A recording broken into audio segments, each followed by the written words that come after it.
Thank you for the introduction. I'm with the Kyushu University Library. I'm with Hoshiko. Now I'd like to introduce myself first. I am working in the Kyushu University Library. I'm responsible for institutional repository. In this fiscal year, I'm also a member of the working group of the SPARC Japan seminar. Because of this connection, I have had this opportunity to have a talk. Now, the lecturers, presenters, I think most of them are researchers, and so I'm unlike them. I'm a staff member of an administrative section of a university, and so right now, what special knowledge do I have, experience? No. For this seminar, I did some research, and so research organizations, including universities, what is the status about open data? That is something that I would like to explain first. With respect to institutional repository, there are organizations that have already been doing this over perhaps about a decade, and know-how has been accumulated in a stable fashion. The practice has been being done. Now, against this backdrop, in March this year, the Cabinet Office actually made a report about the promoting open science in Japan. And furthermore, in April this year, in Kyoto University, open access policy was made public, and so this year, 2015, is epoch-making year for open science. A major step was taken this year. Now, in the Cabinet Office report, open science, open access, and open data are discussed. At universities, first, open access should be prioritized. And that is the situation that we find ourselves in. In reality, at the Kyushu University, we are going in the direction of, open access. So we are holding committee meetings, and after that, we would like to consider open data. Also, so far, in administrative sections in universities, the research data have not been dealt with in their work. And so when we hear the word open data, well, it's to make data open. We have had such a vague, ambiguous idea, but specifically what we should do, what we can do, that's a very difficult to understand. So in our workflow, what sort of image should we have about open data? We have difficulty doing that. So the purpose for this presentation is, well, I'm not a researcher, and from this kind of a perspective, for a non-researcher, I would like to give a primer for non-researchers. So my contents would be quite basic, but if I can share with you concrete images. And also, those of you who are here as researchers, well,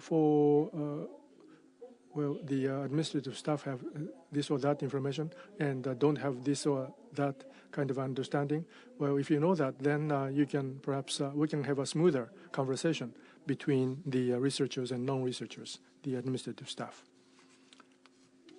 Next, I would like to explain the definition or confirm the definition of open data. According to the Cabinet Office's the electronic administrative open data strategy, there are two conditions for something to be called open data. One,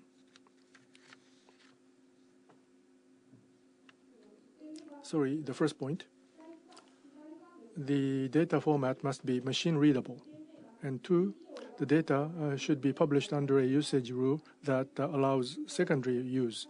So these are the two elements in the definition. And furthermore, there are 5 stages of open data, and also data format are also presented. And the first stage is open license source. The data is to be made open.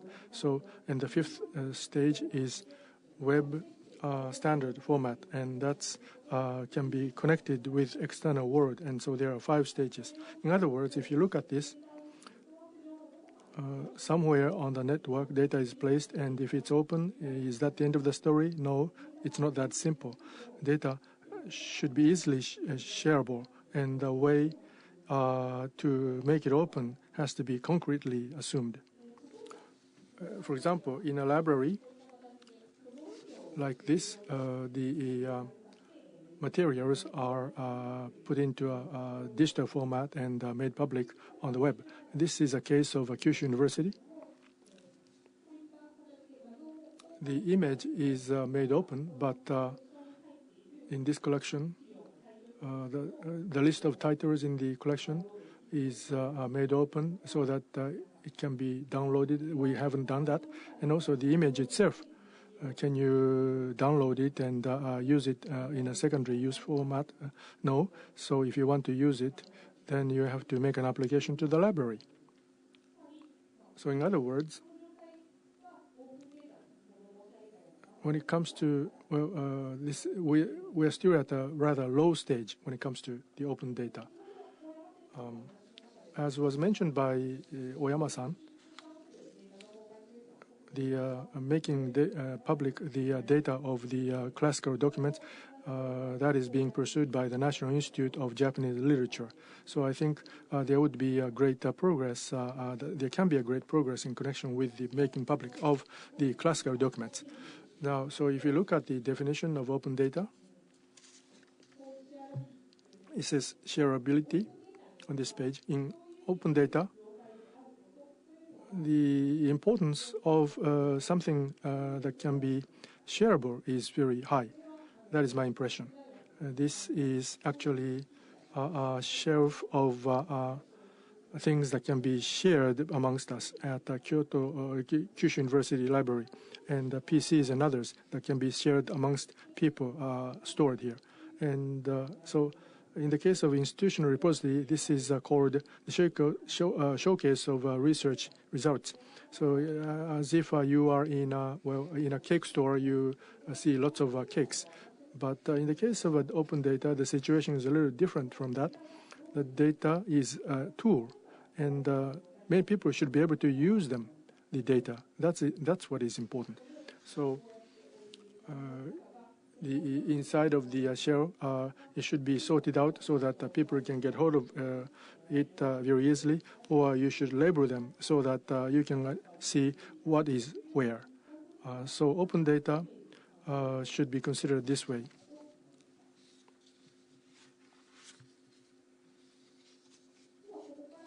Now, from here,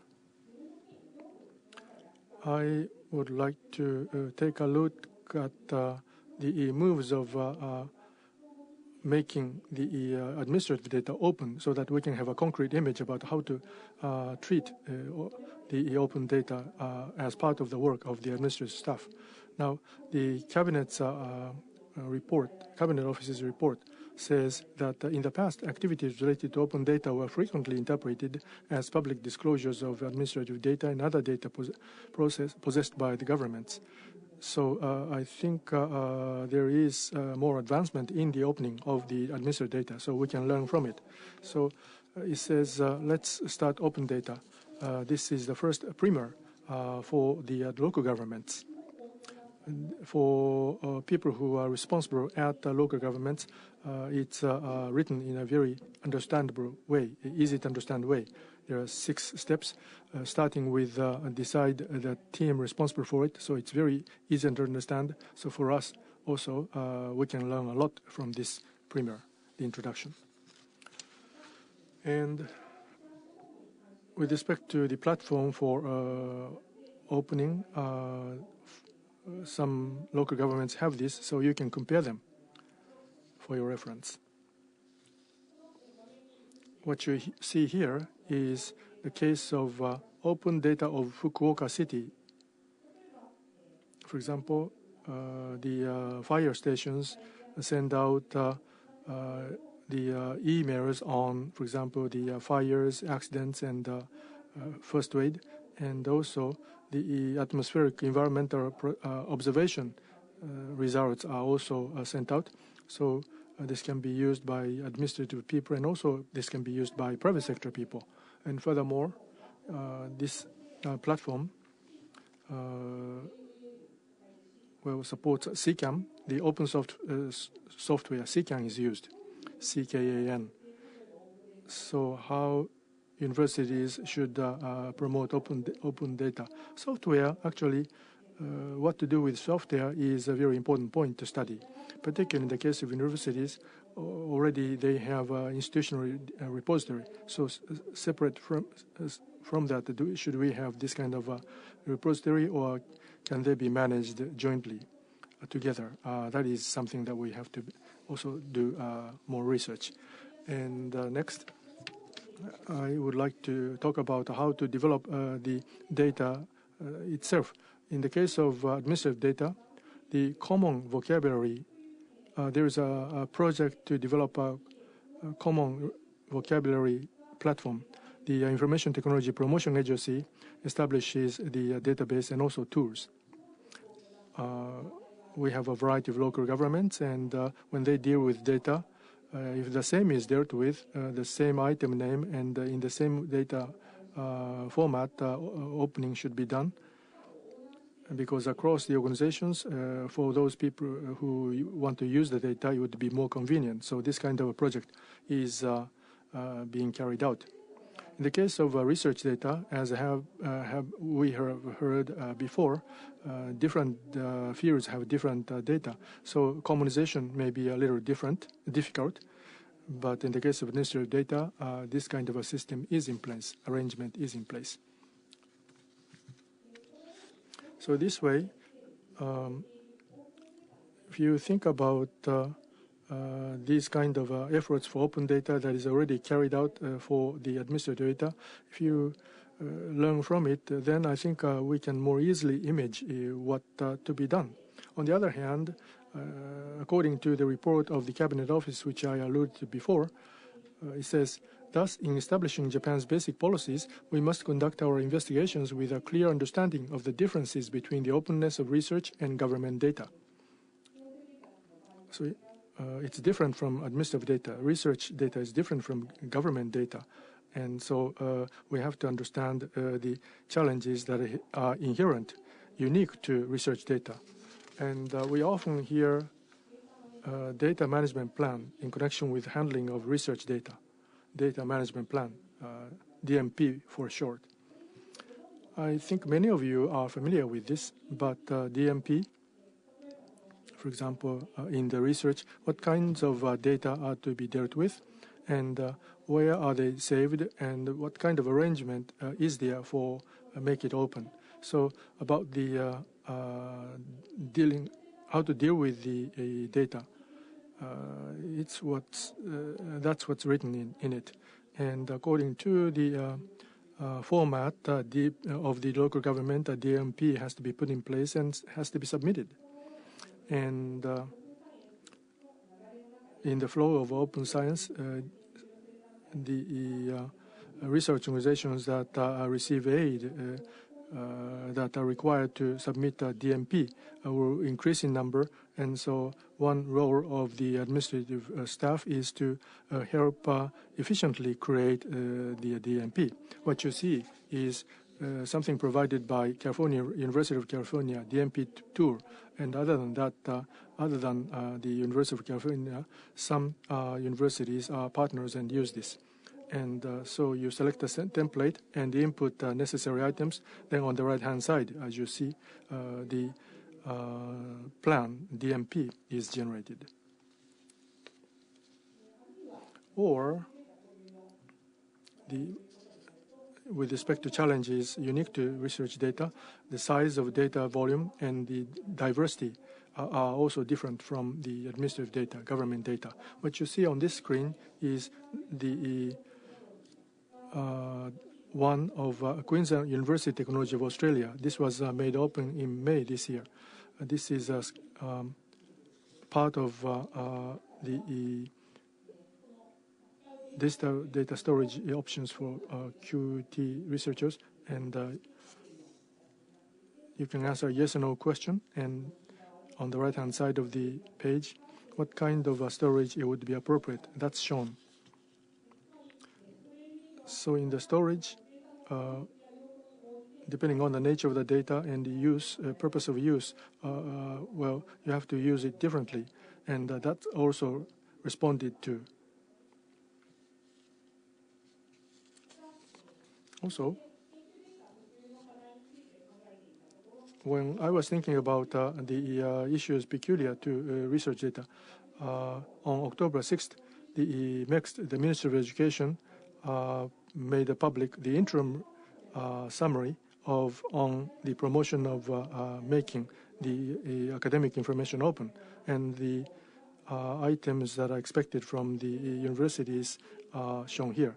For example, a data management plan, the support for creating a data management plan, and also the development of platform for data storage, and particularly the use of academic cloud. This was also mentioned. And next, data preservation related items, as was explained before, DOI, digital, the identifier, so that the storage can happen continuously, and also how to give credit to the people who contributed to the data creation, and also data scientist and data curator. Human resource development of these people. These are the things that are expected on the universities. So we need to respond to these challenges going forward, and the university-wide effort would be necessary to do this. For example, with respect to the storage-related issues, computer system department, and when it comes to the patent or the legal issues, well, the legal department of universities, and also when it comes to the research strategy or granting aid countermeasures, research administrators. These people, not just the researchers, but not just the libraries, but many other people within the university, the related teams need to cooperate as we move forward. And also, how should we appear the data that is now made open? In this connection, the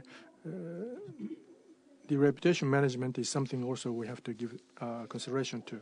Against this background, we have lots of participants who are librarians, and so I would like to touch upon the roles to be played by the librarians.